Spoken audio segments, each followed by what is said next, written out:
Bon, je crois qu'on va pouvoir commencer parce que là, je crois que j'ai réellement à vous parler.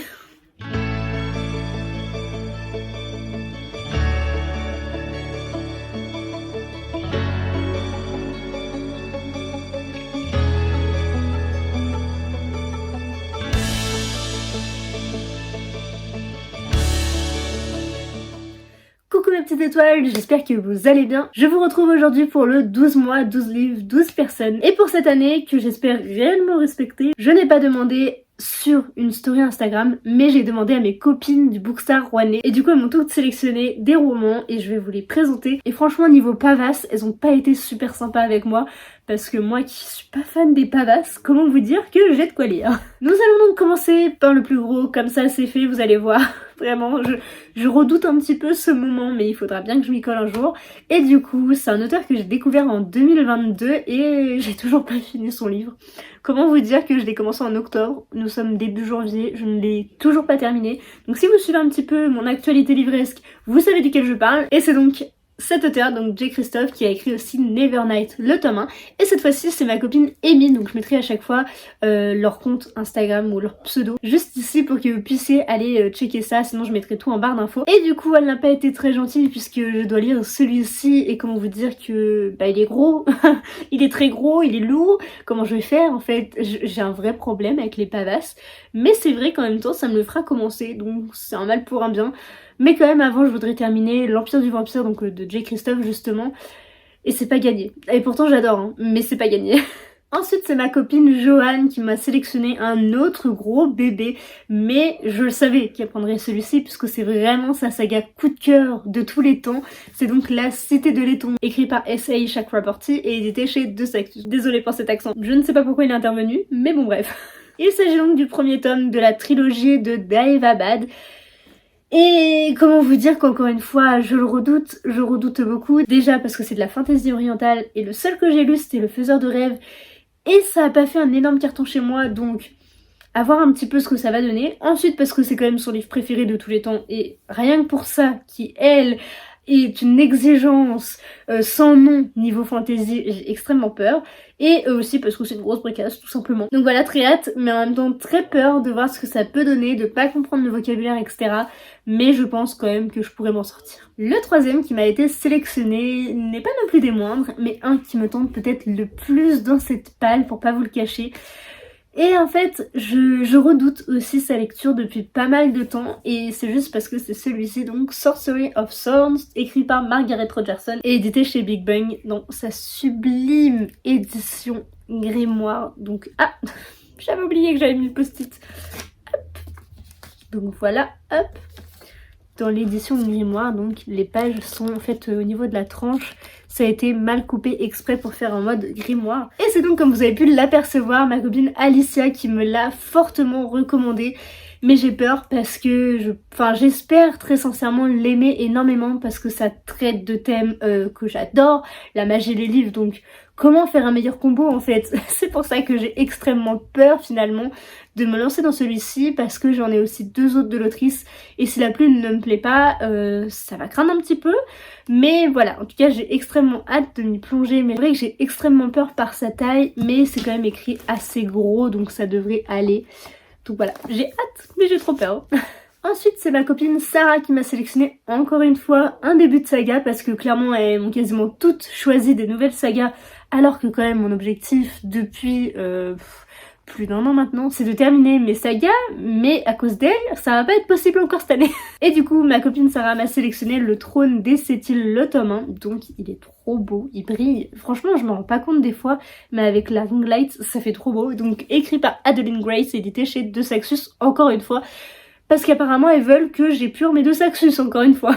Donc celui-ci, pourquoi j'ai peur? Eh bien parce qu'il a beaucoup de retours négatifs, mais vu que c'est un univers de piraterie et que ça se passe dans la mer, etc. Bah moi je suis sûre que ça va me plaire, donc je devrais pas avoir peur. En plus il est pas très gros, pour le coup celui-ci n'est pas très gros.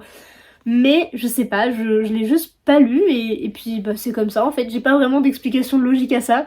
Mais du coup, grâce à Sarah, je vais pouvoir remédier à ça. Quand je vous dis qu'elles ont été chercher des reliques de Mapal, ce n'est pas du tout une blague, puisque cette fois-ci, c'est Megan qui m'a sélectionné Phobos tome 1, que j'ai depuis 2019, en ma possession, mais que je dois lire depuis 2018. Donc comment vous dire que ça commence à faire un sacré bout de temps.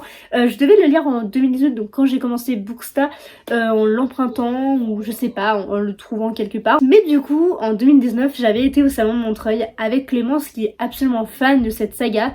Et du coup, elle m'a dit mais si, prends-le et tout. Puis pour quelques euros de plus, je m'étais dit je vais prendre la belle édition Toc Toc. Donc bah j'ai craqué. Voilà, il est très beau, hein, mais comment vous dire que je l'ai toujours pas lu, donc ça craint. Et quand je vous dis 2019, c'est pas une blague. Là, il y a la petite pastille qui le prouve. Donc, c'est que ça fait vraiment longtemps qu'il est dans ma palle parce que, encore qu'en étant en 2020, 2021, ça se voyait pas trop, mais là, 2023, ça commence à faire un sacré bout de temps qu'il est là, donc il va vraiment falloir que je remédie à ça. En plus des bricasses et en plus des reliques de ma palle, on a aussi été pioché dans un classique. Et cette fois-ci, c'est Émilie qui m'a sélectionné un classique que je dois lire depuis extrêmement longtemps, que j'ai même en 2 versions différentes, donc vous allez voir pourquoi je l'ai 2 fois. Et bien comment vous dire que j'ai peur en fait. J'ai extrêmement peur parce que je n'ose pas le lire depuis tout ce temps. J'ai trop peur, mais aussi parce que c'est un classique. Et je veux pas spécialement me pencher moi-même vers un classique parce qu'il y a tellement d'univers à découvrir que je sais pas, j'ai du mal, mais en même temps, si je pouvais lire celui-ci, ça serait extrêmement bien parce que je pourrais regarder toutes les adaptations cinématographiques que je m'empêche de voir depuis toutes ces années parce que j'ai pas le livre. Il s'agit de Orgueil et Préjugés, écrit par Jane Austen et édité du coup dans beaucoup de ME différentes. Et pourquoi je l'ai en 2 fois? Eh bien parce que j'ai cette édition de Collection Éternelle, je crois que ça s'appelait. Mais du coup j'ai cette édition qui est vraiment très très jolie. Mais je l'avais aussi acheté en poche au début, donc sur Vinted, vraiment à bas prix. Et je pense que je lirai l'autre version du coup, mais qui est chez moi. Enfin du coup pas ici. Mais du coup je pense que je lirai la version poche parce que j'ai entendu de très mauvais retours sur cette édition. Parce qu'apparemment elle est très mal traduite, très mal construite, etc. Et du coup je voudrais, si je le lis, lire une bonne version quoi. Ce qui est normal en soi. Mais du coup voilà, Émilie m'a choisi celui-ci, donc je suis à la fois très contente et terrifiée. Donc voilà. On retourne dans les reliques et cette fois-ci c'est ma copine Noémie qui m'a sélectionné celui-ci, donc Three Dark Crowns, écrit par Condar Blake et édité du coup chez les éditions Léa. Donc celui-ci ça fait extrêmement longtemps qu'il est dans ma palle, pour pas vous le cacher, je pense que ça fait facilement 1 an, donc c'est une relique, ça va, c'est une relique assez jeune on va dire. C'est très bizarre dit comme ça. Mais du coup je voudrais vraiment le lire cette année parce que je sais qu'il y en a que je lirai pas sur les 12 parce que je me connais, c'est pas de la mauvaise foi, c'est pas non plus que je ne veux pas les lire, c'est vraiment parce que des fois je me laisse submerger par mes lectures, je suis très mood reader aussi et du coup c'est vrai que quand on est mood reader, c'est très compliqué de se dire tu dois lire celui-ci tel mois, celui-ci tel mois. Donc du coup, me faire des plannings de lecture, c'est impossible. Déjà, les lectures communes, j'ai de plus en plus de mal à les tenir. Mais là, du coup, ça devrait le faire puisque je peux choisir un petit peu l'ordre. Mais bon, au moins celui-ci me tente déjà énormément et je pense que je vais le lire du coup au mois de janvier parce que je voudrais en lire un qui est quand même rapide à lire vu que j'ai déjà une lecture commune de prévu. C'est écrit assez gros. Donc je pense que ça devrait le faire et j'ai hâte, comme ça peut-être que je pourrais demander le 2 à mon anniversaire, donc j'espère que j'aimerai tout simplement et après on verra. Ensuite je vais me décaler un petit peu puisque je n'ai pas le livre encore avec moi, il est chez moi du coup dans mon autre maison comme je vous le disais. Et cette fois-ci c'est Jessica qui m'a sélectionné une des séries que je dois lire depuis une éternité pour vous dire à quel point je l'ai emprunté plusieurs fois à la bibliothèque. Mais des fois j'en empruntais, je sais pas, 10 d'un coup et je les ai pas les 10 d'un coup parce qu'il fallait les rendre au bout d'un moment, hein, ils m'appartenaient pas. Et je les ai achetés récemment donc je pense que c'était, oula, 2021 ? Non, 2020. Je crois que c'était 2020. Bref, je ne sais plus du tout. Mais je les ai achetés quand même assez récemment, dirons-nous. Ça fait quand même 2 ans, 3 ans au moins, qui sont dans ma palle. Mais du coup, il s'agit du Labyrinthe tome 1. Et elle m'a dit qu'ils étaient très différents des films. Et du coup, c'est aussi pour ça que j'avais très peur de me lancer dedans, alors que la dystopie c'est vraiment mon genre préféré je pense. Mais c'est vrai que j'avais légèrement peur de me lancer dedans alors que j'ai toute la saga, j'ai même le destin de Newt, j'en ai même un espèce de préquel, enfin je sais plus trop son nom mais c'était sur l'avant du labyrinthe je crois. Donc j'ai vraiment pas mal de romans sur cette saga mais je pense que c'était aussi plus niveau collection, parce que j'adore les films, et du coup je pense que là ça va peut-être me permettre de me pousser à le lire. Donc vraiment, les filles, si vous voyez cette vidéo, n'hésitez pas à me relancer à chaque fois, à me dire faut que tu le lises, faut que tu le lises, parce que sinon je crois que je le ferai jamais. Donc voilà, c'est un petit peu mon défi aussi là du coup de sortir celui-ci. Vraiment j'arrête pas d'y penser, donc peut-être que je vais le lire là courant du mois de janvier, ou peut-être que j'en mettrai deux dans janvier, comme ça à la fin j'aurai un bon bilan. Sinon non, je le lirai peut-être février-mars pour essayer de vraiment me tenir cette année à ce challenge, parce que je le loupe chaque année malgré toutes les pales que je peux faire. Je fais des pales tous les mois, hein. Vraiment il y en a même 2-3 par mois. Voilà, je sais pas comment je me débrouille, mais en tout cas merci Jessica de m'avoir sélectionné celui-ci, parce que un jour je le sortirai, un jour je le lirai, c'est promis. Ensuite, le prochain tome 1, du coup, parce que c'est vraiment quasiment que des tomes 1 que je vais vous présenter, c'est ma copine Anaïs qui me l'a sélectionné, c'est Les voleurs de fumée, le tome 1, écrit par Sally Gwyn et édité chez J'ai lu. Pour celui-ci, j'ai envie de tester quelque chose, mais je ne sais pas si ça vous plairait. C'est pour ça qu'il faut que vous me donniez votre avis si je le fais ou pas, si ça peut vous intéresser, plutôt sur YouTube, TikTok ou Instagram, que je vois un petit peu le format, que j'adapte mon contenu à vos envies. Mais je voudrais faire une vidéo un petit peu vlog où je lis toute la saga d'un coup d'un seul, donc j'enchaîne les 3 tomes parce que du coup j'ai les 3 qui sont en plus juste là. Donc vraiment il faudrait vraiment me dire si ça vous intéresserait ou pas, parce que j'ai pas l'habitude de lire les sagas d'un coup d'un seul, mais là ça pourrait être un bon défi. Et je sais que vu qu'elle est terminée et que c'est une saga que j'attends de lire en fait depuis très longtemps, que j'ai vraiment envie de découvrir, et bien ça pourrait peut-être me pousser à lire tous les tomes d'un coup et à pas commencer et donc jamais terminer la saga.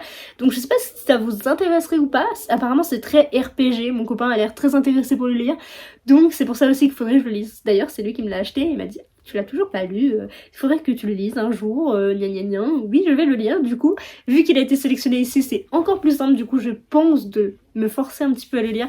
Donc en tout cas je suis très contente qu'Anaïs me l'ait choisi, parce que lui aussi me tente vraiment beaucoup, en fait comme tous mes livres, mais comme vous voyez ma bibliothèque est pleine et mon temps est rempli aussi, et du coup faut le trouver le temps des fois, mais c'est un petit peu compliqué. Ensuite cette fois-ci c'est ma copine Solène qui m'a sélectionné un roman que j'ai acheté aussi un petit peu sur un demi-coup de tête on va dire, mais que j'ai peur, extrêmement peur de lire encore une fois.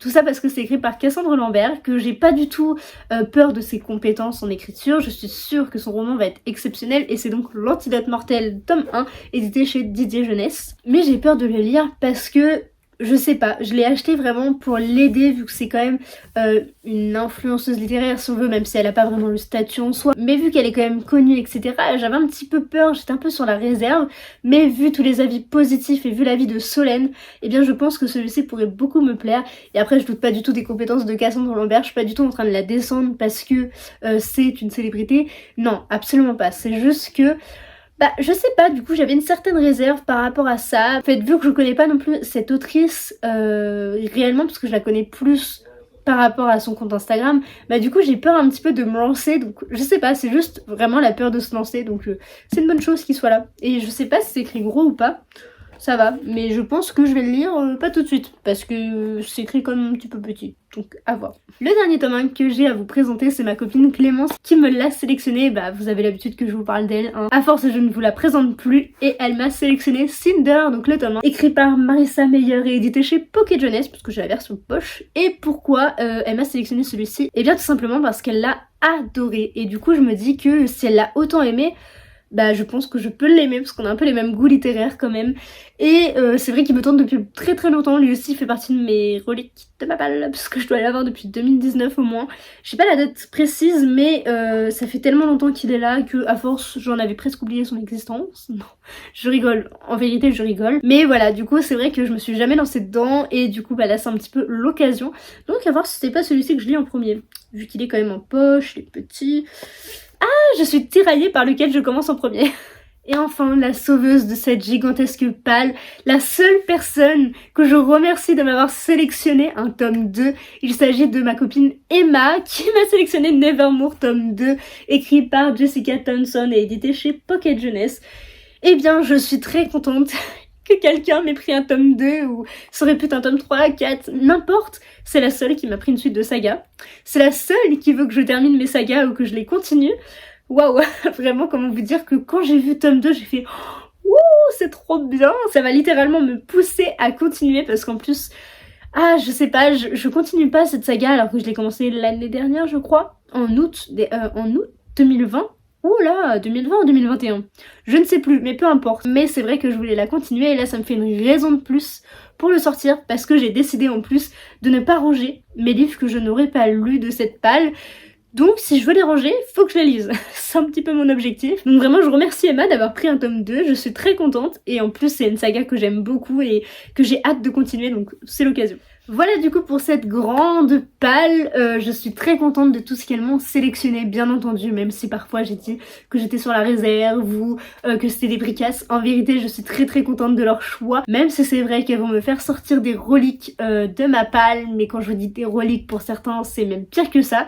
Donc en tout cas je suis très contente qu'elle me les ait sélectionnées et que ce soit elle qui ait participé, du coup ça me fait vraiment plaisir du coup de pouvoir aussi leur en parler si jamais je les lis, ce que j'espère fortement.